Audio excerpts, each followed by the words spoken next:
जिस पर बड़े बड़े अक्षरों में लिखा था, ever wonder to defied date to build these roads.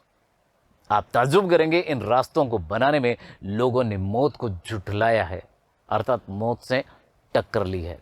एकाएक मेरा मानसिक चैनल बदला, अर्थात मन कहीं और गया, मन पीछे घूम गया। इसी प्रकार एक बार पलामू और गुमला के जंगलों में देखा था, पीठ पर बच्चे को कपड़े से बांधकर पत्तों की तलाश में वन वन डोलती आदिवासी युवतियां। लेखकों को पुरानी यादें ताजा हुई। उन आदिवासी युवतियों के फूले हुए पांव और इन पत्थर तोड़ती पहाड़ियों के हाथ में पड़े ठाटे, अर्थात निशान, एक ही कहानी कह रहे थे कि आम जिंदगी की कहानी हर जगह एक सी है कि सारी मलाई एक तरफ, सारे आंसू, अभाव, यातना और वंचना एक तरफ। अर्थात जो लोग अमीर हैं वो और अमीर होते जा रहे हैं, और जो गरीब हैं वो गरीबी से त्रस्त होते जा रहे हैं। सारे अभाव, सारी यातनाएं, सारी वंचना अर्थात धोखे एक तरफ। तभी मेरी सहयात्री मणि, अर्थात इनके साथ में यात्रा करने वाली मणि और जितेन खोजते खोजते यहां तक आ गए थे। मुझे गमगीन देख जितेन कहने लगा, गमगीन अर्थात दुखी देख करके जितेन कहने लगा, मैडम ये मेरे देश की आम जनता है, इन्हें तो आप कहीं भी देख लेंगी, आप इन्हें नहीं, पहाड़ों की सुंदरता को देखिए जिसके लिए आप इतने पैसे खर्च करके आई हैं। ये देश की आम जनता ही नहीं, जीवन का प्रति संतुलन भी है। ये वेस्ट एट रिपेइंग है, कितना कम लेकर के ये समाज को कितना अधिक वापस लौटा देती हैं। मन ही मन सोचा मैंने, जी हाँ, इनको बहुत कम मजदूरी प्राप्त होती है, लेकिन ये समाज को कितना कुछ लौटा देते हैं। हम वापस जीप की ओर मुड़ने लगे, तभी मैंने देखा ये श्रम सुंदरियां किसी बात पर इस कदर खिलखिलाकर हंस पड़ी थी कि जीवन लहरा उठा था, और वह सारा खंडहर ताजमहल बन गया था। मन जो खंडहर बना हुआ था दुखी होकर के, वो ताजमहल की तरह एक बार फिर से सुंदर स्वरूप धारण कर चुका था। हम लगातार ऊंचाइयों पर चढ़ते जा रहे थे। जितेन बता रहा था, अब हम हर मोड़ पर हेयर पिन बेंट लेंगे, अर्थात जिस प्रकार हेयर पिन यू शेप में घूमती है उसी प्रकार हम घुमावदार सड़कों से, घुमावदार रास्तों से आगे बढ़ेंगे और तेजी से ऊंचाई पर चढ़ते जाएंगे। हेयरपिन बैंड के ठीक पहले एक पड़ाव पर देखा 7-8 वर्ष की उम्र के ढेर सारे पहाड़ी बच्चे स्कूल से लौट रहे थे और हमसे लिफ्ट मांग रहे थे। जितेन ने बताया कि हर दिन 3.5 किलोमीटर की पहाड़ी चढ़ाई पर चढ़कर ये बच्चे स्कूल जाते हैं। क्या स्कूली बस नहीं? मणि के पूछने पर जितेन हंस पड़े। मैडम ये मैदानी नहीं, पहाड़ी इलाका है। मैदान की तरह यहाँ कोई भी आपको चिकना वाला नहीं मिलेगा। चिकना वाला अर्थात मोटा नहीं मिलेगा। यहाँ पहाड़ी इलाका है, तो पहाड़ी इलाके में सब परिश्रम करने वाले हैं, मेहनत करने वाले हैं, तो स्थूलकाय शरीर वाला आपको यहाँ कोई नहीं मिलेगा। चिकना अर्थात मोटा। यहाँ जीवन कठोर है। नीचे तराई में ले देकर एक ही स्कूल गए, दूर दूर से बच्चे उसी स्कूल में जाते हैं और सिर्फ पढ़ते ही नहीं, इनमें से अधिकांश बच्चे शाम के समय अपनी माँओं के साथ मवेशियों को चराते हैं, अर्थात पशुओं को चराने का काम भी करते हैं। पानी भरते हैं, जंगल से लकड़ियों के भारी भारी गट्टर ढोते हैं, खुद मैंने भी ढोए हैं। आगे लिखा है, खतरा अब नीचे नीचे बढ़ने लगा था। रास्ते और भी संकरे होते जा रहे थे। कई बार लगता था जैसे रास्तों को इंच टेप से नापकर एक जीप जितना ही चौड़ा बनाया गया है कि जरा भी संतुलन बिगड़े, इंच भर भी जीप इधर उधर खिसके तो हम सीधे घाटियों में। इन रास्तों पर जगह जगह लिखी चेतावनियां भी हमें खतरों के प्रति सजग कर रही थी, सावचेत कर रही थी। सामने ही लिखा था, धीरे चलाएं, घर में आपके बच्चे आपका इंतजार कर रहे हैं। थोड़ा और आगे बढ़े कि फिर एक चेतावनी, you care man eater around. पर हमें नरभक्षी जानवर नहीं, दूध देने वाले याक दिखे।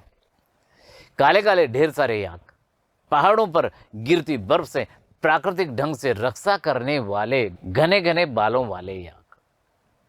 सूरज ढलने लगा था। हमने देखा कुछ पहाड़ी औरतें गायों को चराकर वापस लौट रही थी। कुछ के सिर पर लकड़ियों के भारी भरकम गट्ठर थे।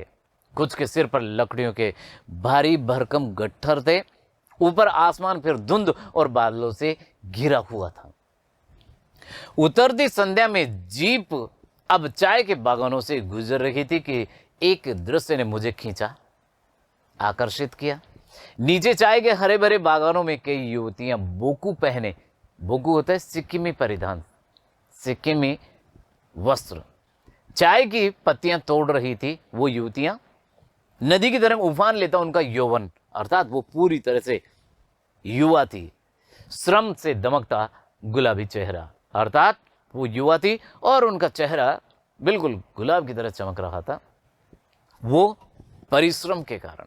एक युवती ने चटक लाल रंग का बोकू पहन रखा था।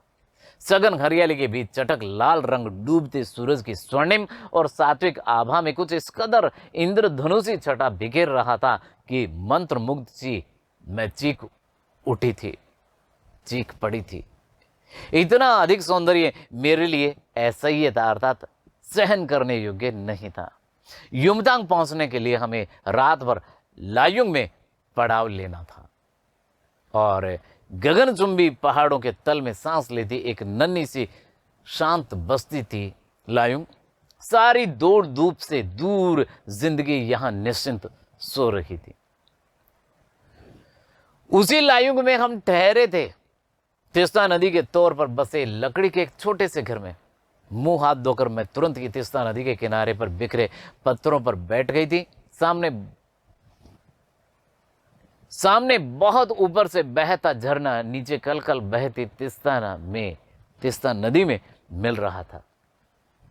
मध्यम मध्यम अर्थात धीमा धीमा, धीमी धीमी हवा बह रही थी। पीछे पेड़ पौधे झूम रहे थे। गहरे बादलों की परत ने चांद को ढक रखा था। बाहर परिंदे और लोग अपने घरों को लौट रहे थे। वातावरण में अद्भुत शांति थी। मंदिर की घंटियों से, घुंघरुओं की रुणझुनाहट से आंखें अनायास भर आई। ज्ञान का नन्हा सा बोधिसत्व जैसे भीतर उगने लगा था, अर्थात अंदर ज्ञान उत्पन्न हो रहा था। वहां सुख शांति और सुकून, जहां अखंडित संपूर्णता है। पेड़ पौधे, पशु और आदमी सब अपनी अपनी लय, ताल और गति में हैं। हमारी पीढ़ी ने प्रकृति की इस लय, ताल और गति के साथ खिलवाड़ कर अक्षम्य अपराध किया है। हिमालय अब मेरे लिए कविता ही नहीं दर्शन बन गया था। यहां इसलिए कहा गया है क्योंकि हम पहाड़ों को, नदियों को मोड़ने, तोड़ने में, नष्ट करने में लगे हुए हैं। तो हमारी पीढ़ी ने प्रकृति की इस ताल को, इस लय को, इस गति से खिलवाड़ किया है और अक्षम्य अपराध किया है। आगे लिखा है, अंधेरा होने के पहले ही किसी प्रकार डगमगाते शिलाओं और पत्थरों से होकर तीस्ता नदी की धार तक पहुंची। बहते पानी को अपनी अंजुली में भरा तो अतीत भीतर धड़कने लगा। स्मृति में कौंधा हमारे यहां जल को हाथ में लेकर संकल्प किया जाता है। जल को हाथ में लेकर के संकल्प किया जाता है कि क्या कुछ नया करने का जो दृढ़ विचार जब हम करते हैं तो वो संकल्प लिया जाता है। जल हाथ में लिया और उस बारे में दृढ़ निश्चय हो जाता है। तो लेखिका ने क्या कहा, क्या संकल्प करूं, पर मैं संकल्प की स्थिति में नहीं थी। भीतर थी एक प्रार्थना, एक कमजोर व्यक्ति की प्रार्थना। भीतर का सारा हलाहल और सारी तामसिकताएं बह जाएं इसी धारा में। तामसिकताएं, सारी जितनी भी बुरी इच्छाएं वो सब बह जाएं इस धारा में। रात धीरे धीरे गहराने लगी। हिमालय ने काला कंबल ओढ़ लिया था। जितेन ने लकड़ी के बने खिलौने से उस छोटे से गेस्ट हाउस में गाने की तेज धुन पर जब अपने संगी साथियों के साथ नाचना शुरू किया तो देखते देखते एक आदिम रात्रि की महक से परियों की कहानी सी मोहक वह रात महक उठी। अर्थात जितेन वहां संगीत की धुन पर अपने साथियों के साथ में नाचने लगा था। मस्ती और मादकता का ऐसा संक्रमण हुआ कि एक एक कर हम सभी सैलानी गोल गोल घेरा बनाकर नाचने लगे। मेरी 50 वर्षीय सहेली मणि ने कुमारियों को भी बात करते हुए यूं जानदार नृत्य प्रस्तुत किया कि हम सब अवाक उसे ही देखते रह गए। यानी वहां का वातावरण ही ऐसा बन गया था कि लेखिका के साथ में उनकी सहयात्री मणि 50 वर्ष की थी, फिर भी उन्होंने बहुत शानदार नृत्य किया और ये उत्पन्न हुआ वहां के मादक वातावरण के कारण। कितना आनंद भरा था उसके भीतर, कहां से आता था इतना आनंद। लायुंग की सुबह बेहद शांत और सुरम्य, तिस्ता की शांत धारा के समान ही कलकल कर बहती हुई। अधिकतर लोगों की जीविका का साधन पहाड़ी आलू, धान की खेती और दारू का व्यापार वहां का। सुबह मैं अकेले ही टहलने निकल गई थी। मैंने उम्मीद की थी कि यहां मुझे बर्फ मिलेगी, पर अप्रैल के शुरुआती महीने में यहां बर्फ का एक कतरा भी नहीं था। यद्यपि हम सी लेवल से यानी समुद्री स्तर से 14,000 फीट की ऊंचाई पर थे, मैं बर्फ देखने के लिए बेचैन थी। हम मैदानों से आए लोगों के लिए बर्फ से ढके पहाड़ किसी जन्नत से कम नहीं होते, क्योंकि लेखिका मैदानी इलाकों में रहती थी, तो उनके लिए किसी जन्नत, किसी स्वर्ग से कम नहीं था बर्फीले पहाड़ों को देखना। वहीं पर घूमते हुए सिक्किमी नव युवक ने मुझे बताया कि प्रदूषण के चलते स्नोफॉल लगातार कम होती जा रही है, पर यदि मैं कटाऊ चली जाऊं तो मुझे वहां शर्त या बर्फ मिल जाएगी। कटाऊ यानी भारत का स्विट्जरलैंड।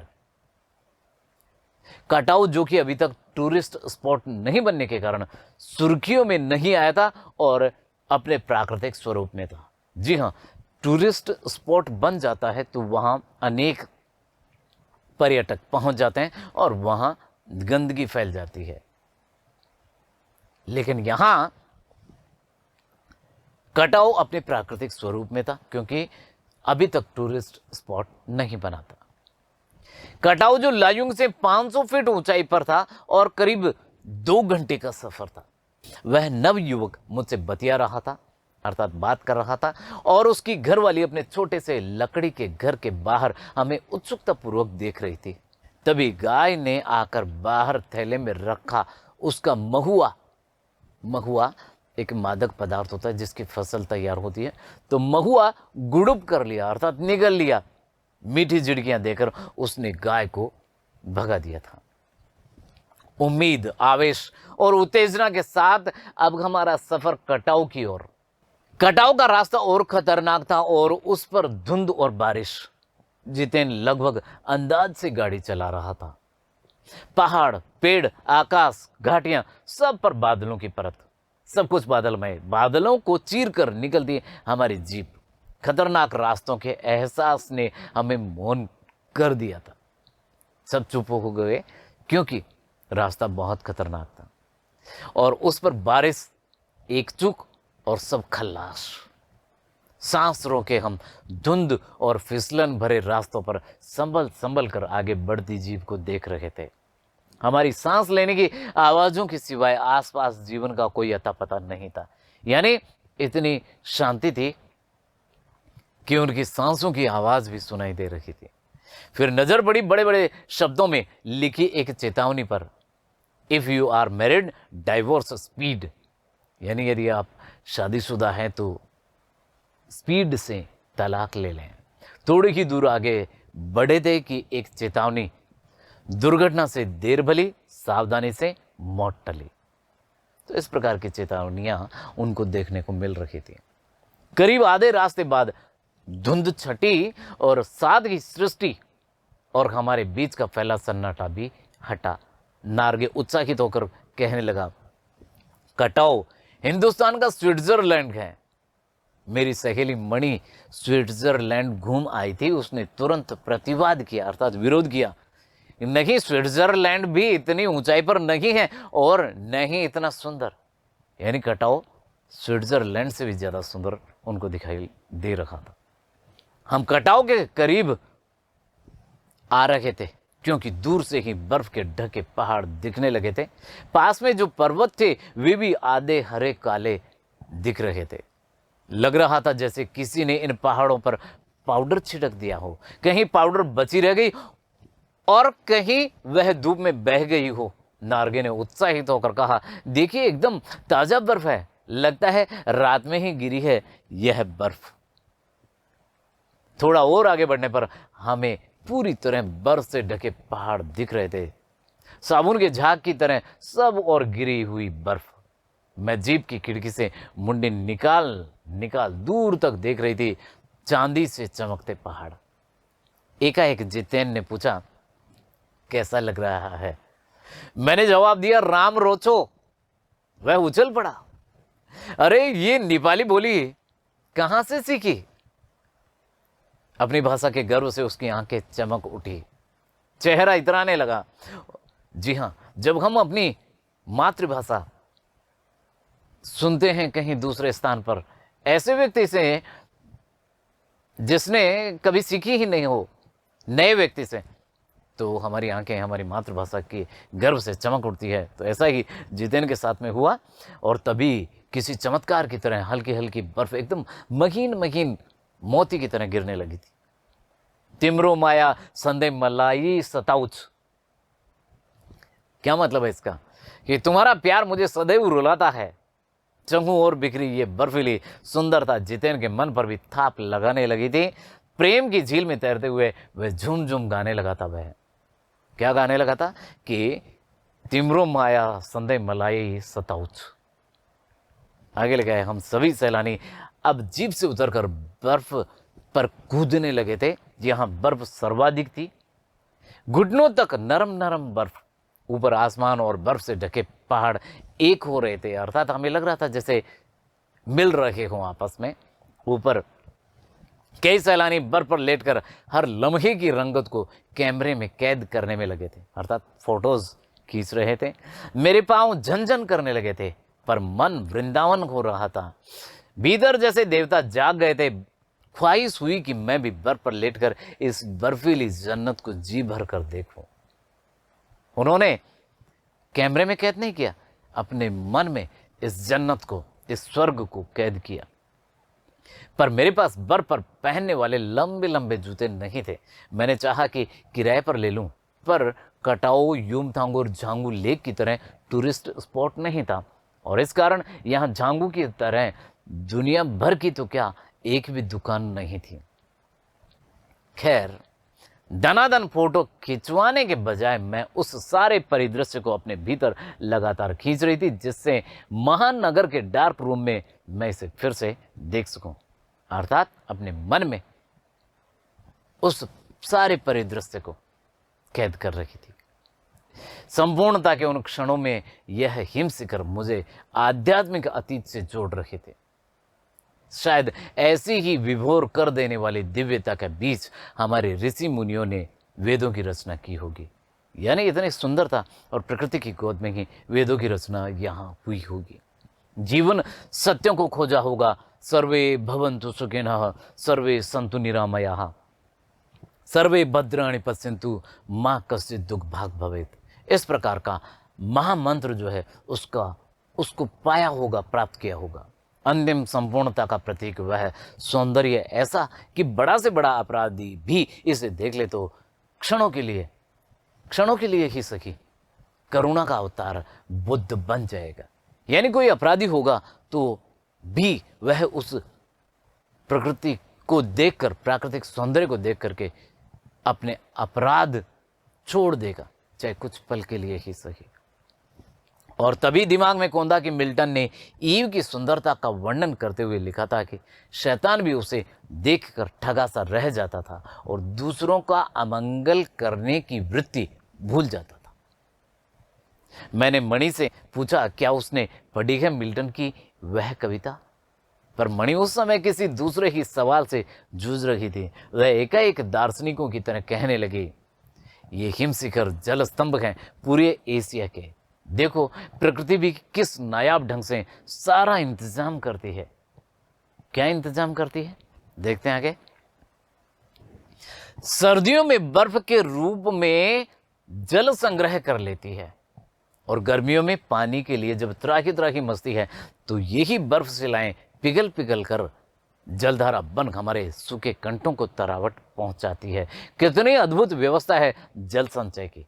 जी हाँ, बहुत ही सुंदर व्यवस्था है। सर्दियां होती है, उन सर्दियों में पानी की आवश्यकता कम होती है और पानी बर्फ बन जाता है और जल संचित हो जाता है, एकत्रित हो जाता है। और जब गर्मियों में पानी की आवश्यकता होती है तो वही बर्फ पिघलकर कंठों को तरावत देती है और बर्फ पानी बन जाता है। कैसी सुंदर व्यवस्था है। मणि ने अभिभूत को अपना माथा नवाया, सिर झुकाया। जाने कितना ऋण है हम पर इन नदियों का, इन हिम शिखरों का। संसार कितना सुंदर स्वप्न जगाते उन लम्हों को मैंने सोचा, पर तभी उदासी की एक झीनी सी परत मुझ पर छा गई। उड़ते बादलों की तरह पत्थर तोड़ती उन पहाड़ियों का ख्याल आ गया। यानी इन विचारों से हमें लगता है कि लेखिका मधु कांकरिया जी भावुक हैं, ज़्यादा इमोशनल हैं। उन पहाड़ियों का ख्याल इनको आया और वो थोड़ा उदास हो गई। पहाड़ी ने जो पत्थर तोड़ रखी थी। आत्मा के अनंत पर्दों को छीलता हुआ हमारा यह सफर थोड़ा और आगे बढ़ा। तभी देखा 21 दुखी फौजी छावनियां। ध्यान आया यह बॉर्डर एरिया है, थोड़ी दूरी पर ही चीन की सीमा है। एक फौजी से मैंने कहा, इतनी कड़कड़ाती ठंड में, और ठंड कितनी, उस समय तापमान -15 डिग्री सेल्सियस था। लेखिका ने फौजी से पूछा कि इतनी कड़कड़ाती ठंड में आप लोगों को बहुत तकलीफ होती होगी। वह हंस दिया, एक उदास हंसी। आप चैन की नींद सो सकें इसीलिए तो हम यहां पहरा दे रखे हैं। जी हां, सच में हम देखते हैं जो सैनिक सीमा पर पहरा दे रहे हैं वो कैसी भी विषम परिस्थिति हो वो पहरा देते हैं। माइनस में तापमान जा रहा हो, चाहे तेज धूप पड़ रही हो, तो भी वे हमारे देश की सुरक्षा में तैयार रहते हैं, तत्पर रहते हैं। हम यहां चैन से सो सके सिर्फ इसीलिए। आगे लिखा है, फेरी बेटूला अर्थात फिर मिलेंगे कहते हुए जितेन ने जीप चालू कर दी। थोड़ी देर बाद ही फिर दिखी एक फौजी छावनी जिस पर लिखा था, we give our today for your tomorrow, यानी हम आपके कल के लिए अपना आज दे रहे हैं। मन उदास हो गया, भीतर कुछ पिघलने लगा। महानगर में रहते हुए कभी ध्यान ही नहीं आया कि जिन बर्फीले इलाकों में बैसाख के महीने में भी 5 मिनट में ही हम ठिठुरने लगे थे, हमारे ये जवान पोष और माघ में भी, जबकि सिवाय पेट्रोल के सब कुछ जम जाता है, तैनात रहते हैं। और जिन संकरे घुमावदार और खतरनाक रास्तों से गुजरने भर में हमारे प्राण कांप उठते हैं, उन रास्तों को बनाने में जाने कितनों के जीवन अपनी मियाद के पूर्व ही खत्म हो गए हैं।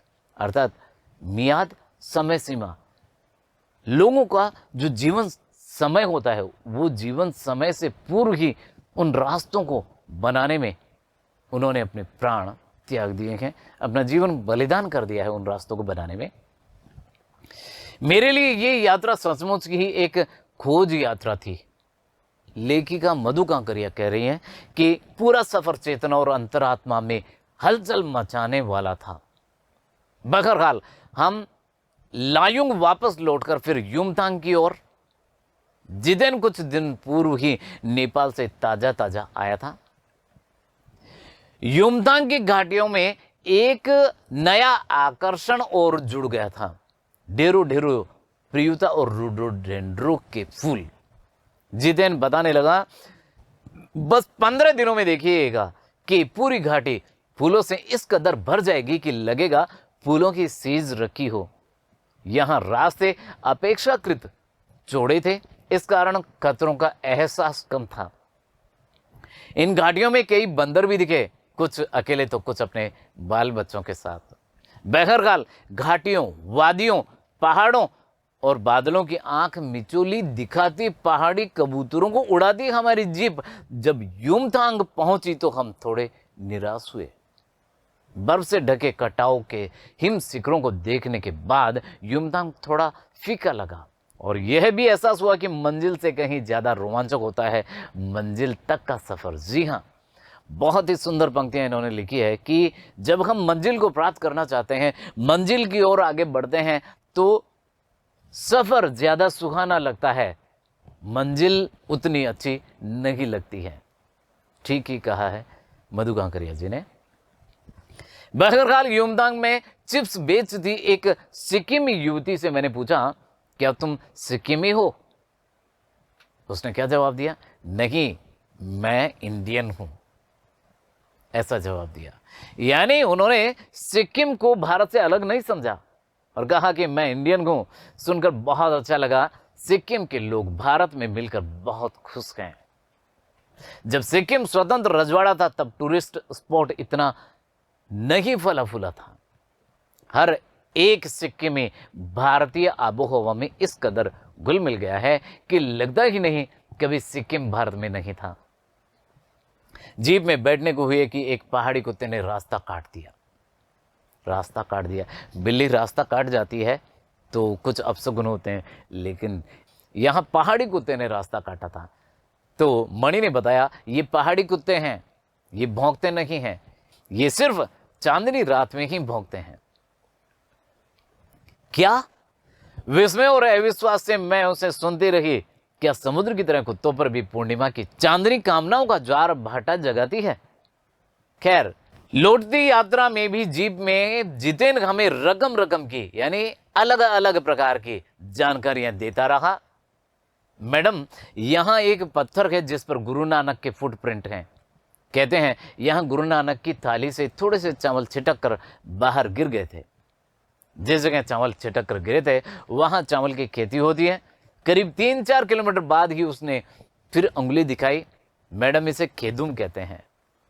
ये पूरा लगभग 1 किलोमीटर का एरिया है। यहां देवी देवताओं का निवास है। यहां जो गंदगी फैलाएगा वह मर जाएगा। तुम लोग पहाड़ी पर गंदगी नहीं फैलाते? पूछा लेखिका ने। उसने जीभ निकालते हुए कहा, हाँ, नहीं मैडम, पहाड़, नदी, झरने, हम इनकी पूजा करते हैं। इन्हें गंदा करेंगे तो हम मर जाएंगे। तो देखिए कैसे स्वच्छता को आध्यात्म से, ईश्वर से जोड़ा है। तभी गैंगटॉक इतना सुंदर है। मैंने कहा, गैंगटॉक नहीं मैडम, गंतोक कहिए। इसका असली नाम गंतोक है। गंतोक का मतलब है पहाड़। मैं कुछ पूछती कि वह फिर चालू हो गया, मैडम, युमथांग भी पहले टूरिस्ट स्पॉट नहीं था। यह तो सिक्किम जब भारत में मिला उसके बाद भी कई वर्षों बाद भारतीय आर्मी के कप्तान शेखर दत्ता के दिमाग में आया कि यहां सिर्फ फौजियों को रखकर क्या होगा। घाटियों के बीच रास्ते निकालकर इसे टूरिस्ट स्पॉट बनाया जा सकता है। आप देखिए, अभी भी रास्ते बन रहे हैं। हाँ, रास्ते अभी भी बन रहे हैं। नए नए रास्तों की खोज अभी भी जारी है।